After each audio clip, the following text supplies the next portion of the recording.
Welcome back sa Free Thinking Pinoy Channel. Kakatapos lang ng summer, pero lahat ba kayo nakapag-swimming sa dagat? Di ba ang sarap magbabad sa tubig lalo na kung ganito kaganda ang tanawin na bubungad sa'yo?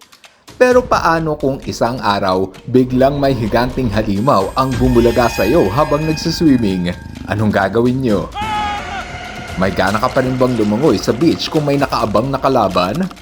Ganyan kasi kadelikado ang dagat, ilang bilyong taon na ang nakalipas nung panahon ng mga dinosaur. Alam nyo ba na maski ang mga carnivore gaya ng Eustreptospondylus ay takot lumapit sa dalampasigan? Kasi nga, baka pati sila kainin ng malalaking halimaw sa dagat. Ganito ang buhay sa dagat. Delikado, nakakatakot, at merong kakain sa'yo pag ikaw ang pinakamahina. Yung tipong matira matibay. Kaya naman for today's episode, tatalakayin natin ang nakamamanghang mundo ng mga higanting halimaw sa dagat noong panahon ng mga dinosaur, ang mga ancient aquatic reptile. Aalamin natin kung ano ang kanilang kinakain, paano sila nagsimulang lumangoy, at alin sa kanila ang may pinakamalaking katawan. Habang pinapanood mo ang episode na ito, mapapaisip ka na lang na mabutit hindi na natin sila naabutan pang buhay. Bago ang lahat, meron kang dapat malaman tungkol sa mga sinaunang aquatic reptile. Madalas kasi silang tinatawag na water dinosaur o dinosaur sa dagat, pero ang totoo, sila ay hindi kabilang sa pamilya ng dinosaur.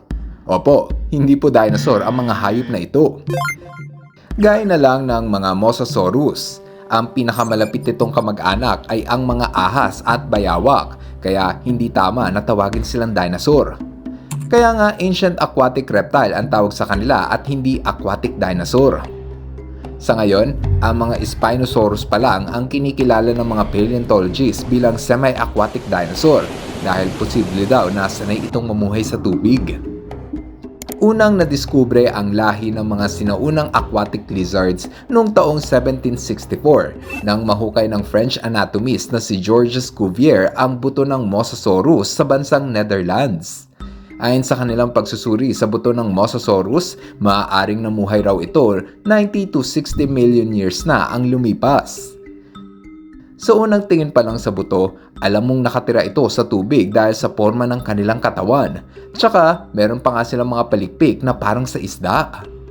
Sa paglipas ng ilang taon, umabot na sa 50 species ng sinaunang aquatic lizards ang nahukay na buto ng mga scientists. Ilan sa sinaunang aquatic lizard ay ang lahi ng Ichthyosaurs. Madali mo itong makikilala dahil sa mahaba nitong uso at yung katawan nila ay parang kahawig sa hugis ng isda. Kahit mukha man silang isda, wala itong hasang o gills. Sa halip, nakakahinga ito gamit ang kanilang ilong papunta sa kanilang baga o lungs gaya nating mga tao. Kaya nga kung minsan pumupunta ito sa taas ng tubig para huminga. Ayon sa kanilang fossil records, una raw nag-evolve ang Ichthyosaurs 251 million years ago na nung panahon pa ng Triassic period. Halos 20 milyong taon pa bago nabuhay ang pinakaunang dinosaur. Ang pangalang Ichthyosaurs ay salitang Grego na nangangahulugang fish lizard dahil nga mukha silang pinaghalong isda at butiki. Base sa pagsusuri sa kanilang katawan, posible daw na may bilis ito na 22 miles per hour. Ganun sila kabilis lumangoy. Dahil yan sa malakas nilang palikpik at malakas na buntot. Importante sa Ichthyosaurs ang maging mabilis dahil paborito nilang huntingin ang maliliit na isda. Ang pinakamalaking buto ng Ichthyosaurs na nahukay ng mga paleontologists ay may sukat na 85 feet.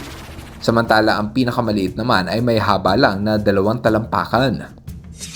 Ang susunod namang sinaunang aquatic reptile ay ang sea monster na madalas mong napapanood sa pelikula. Ito ang lahi ng Plesiosaur. Unang nadiskubre ang fossil ng higanting hayop na ito noong taong 1823. Ayon sa pag-aaral ng mga scientists, maaaring nabuhay ang pinakaunang Plesiosaur 215 million years ago na. Madali mong makikilala ang buto nito dahil sa mahaba nitong leeg at malaking katawan na may mahahabang palikpik. Ginagamit nila ang kanilang 4 na palikpik o flippers upang makalangoy ng mabilis. Ipinapagaspas nila ang kanilang mga palikpik, katulad lang din sa kung paano ipagaspas ng tutubi ang kanilang pakpak. Kahit malaki ang kanilang katawan, maliit lang ang ulo nito ngunit puno naman ang matutulis ng ngipin. Pero ang pinakakapansin-pansin sa mga plesiosaur ay ang mahaba nitong leeg. Maaaring nag-evolve ito ng may mahabang leeg para madali silang makahuli ng isda. Kikilabutan ka talaga pag naka-face to face mo ang plesiosaur dahil ang pinakamalaki nito ay umabot sa haba ng 43 feet. Sa loob ng ilang milyong taon, ang ichthyosaurs at plesiosaurs ang naghari sa karagatan, ngunit nagbago ito nang dumating ang mga mosasaurs noong Cretaceous period. Sila ang naging bagong apex predator. Malakas ito at napakabangis. Sa tingin ko, ang mga mosasaurs ang pinakaastig sa lahat ng ancient reptiles.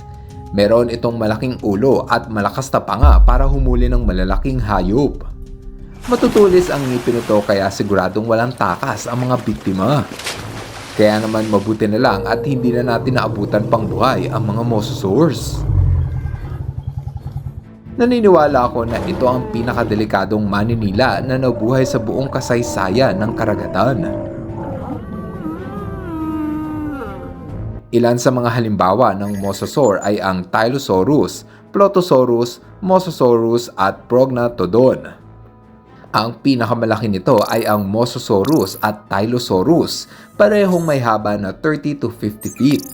Halos kasing haba ng buong katawan ng Tyrannosaurus Rex.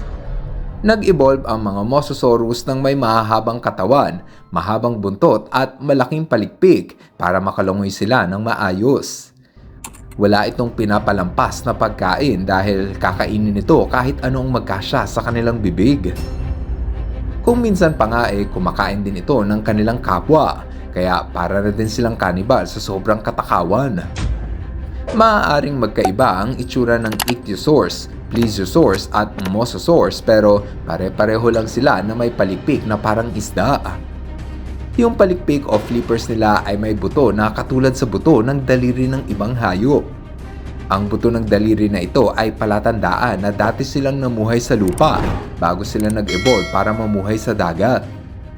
May teorya ang mga paleontologists na maaaring nagmula sila sa lahi ng mga sinaunang bayawak, ang Proto-Mosasaurus. Ang Proto-Mosasaurus daw ay namuhay sa tabing dagat, pero napilitan silang manirahan sa tubig para makaiwas sa malalaking hayop na gustong kumain sa kanila.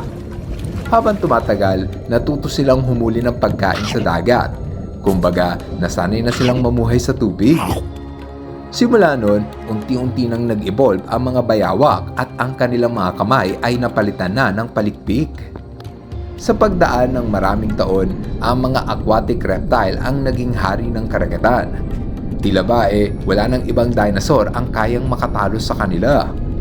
Ngunit nung 60 million years ago, nagbago ang kanilang kapalaran. Meron kasing tumamang asteroid sa ating mundo at namatay ang halos lahat ng higanteng hayop sa dagat. Simula noon, hindi na muling nasilayan ng mundo ang pamilya ng mga ichthyosaurs, plesiosaurs at mosasaurs. Nang maubos ang mga giant aquatic reptile, ang mga pating ang pumalit sa kanila. Kaya sa panahon natin ngayon, ang mga pating na ang apex predators sa karagatan.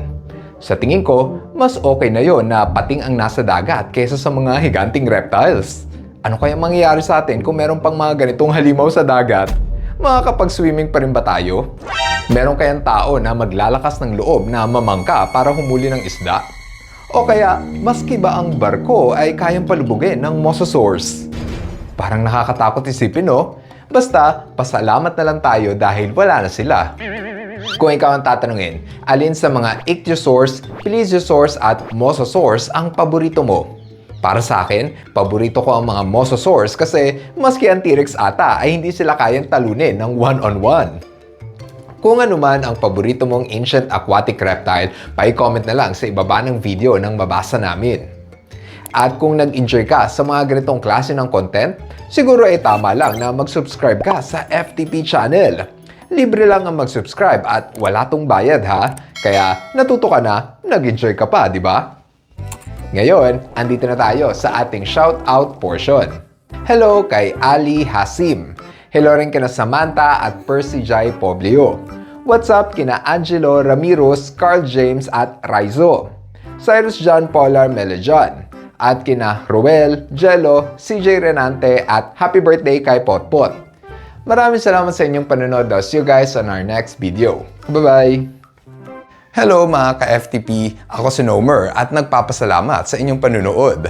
Kung nagustuhan nyo ang video ito, subscribe na sa FTP channel.